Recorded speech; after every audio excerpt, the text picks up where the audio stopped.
были люди, которые нормальные, взрослые люди, просто пришли поддержать противостояние памятнику. Сносу Да, памятника. да. Вот.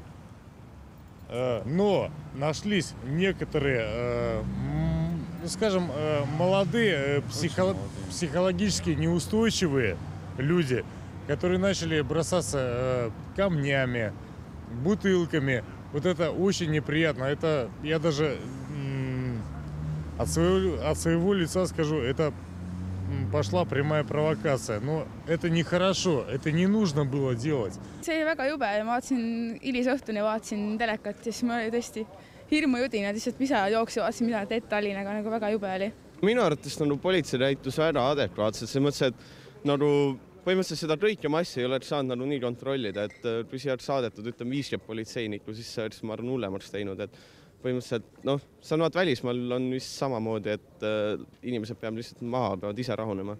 Et minu arust siin ei politsei käitus õieti.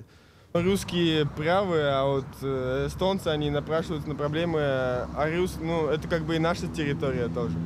Что еще хуже будет, что лучшего уже не будет. Что если перенесут памятник, то будет, много проблем будут, разрушения большие. No see on ikka väga julm, mis on korda saadetud.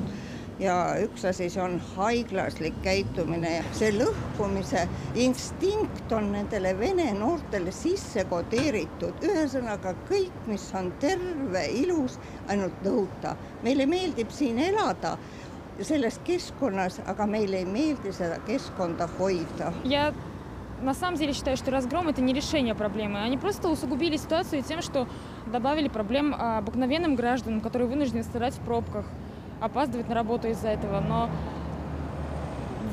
обвинять тут кого-то, не знаю даже.